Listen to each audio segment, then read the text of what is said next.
Merci. La parole est à monsieur Yves Daniel.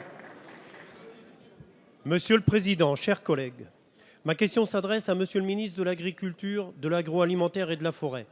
Monsieur le ministre, nourrir la planète, c'est la belle et noble mission qu'exercent les agriculteurs. Pourtant, étrange paradoxe, avec la baisse des cours, celles et ceux qui nourrissent nos concitoyens vivent difficilement de leur travail. Depuis 2012 et son arrivée au pouvoir, la gauche lutte contre les dérives causées par la dérégulation afin de rééquilibrer les choses et d'inventer de nouvelles solutions respectueuses des producteurs et des consommateurs. C'est le sens de notre combat pour le maintien des crédits de la PAC et la loi d'avenir pour l'agriculture. C'est le sens aussi de l'ensemble des plans de soutien adoptés ces derniers mois pour venir en aide à nos agriculteurs sur les territoires. Chers collègues, hier s'est tenu au niveau européen un important Conseil agriculture. Les ministres étaient réunis pour déterminer les mesures à prendre afin de lutter contre les effets de la chute des cours qui touchent tous les producteurs sur notre continent et au-delà. Une fois de plus, la France a été à l'avant-garde pour dénoncer les dysfonctionnements et surtout pour obtenir des avancées concrètes de nature à alléger le fardeau qui pèse sur les exploitations. Une majorité d'États membres a approuvé nos propositions. Premier point, des dérogations au droit de la concurrence pourront être prises pour limiter temporairement la production.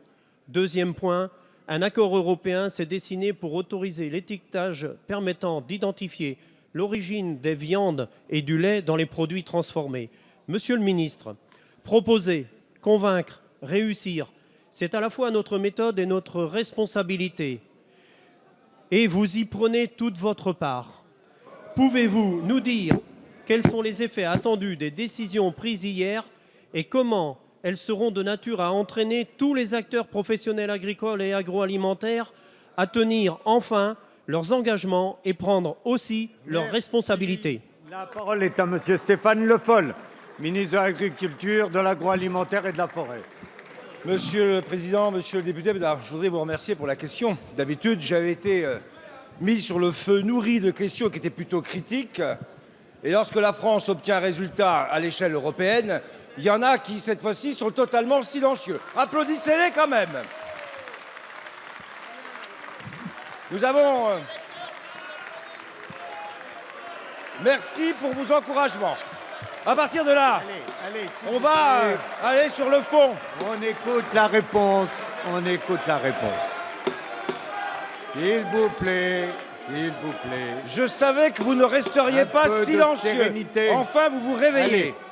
J'aurais simplement dire qu'au niveau européen, effectivement, on a réussi à convaincre une majorité de pays et la Commission européenne d'essayer de S'il vous plaît, revenir monsieur Cochet, ça va. sur une logique qui avait été adoptée en 2008 sous la présidence française de Nicolas Sarkozy.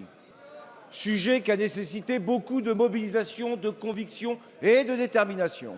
Ça a été le cas au plus haut niveau de l'État, chef de l'État, Premier ministre compris, et bien sûr le modeste serviteur que je suis.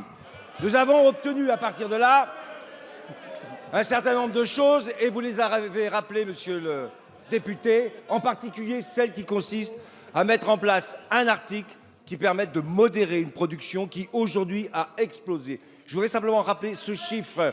La poudre de lait a été stockée l'an dernier à hauteur de 40 000 tonnes.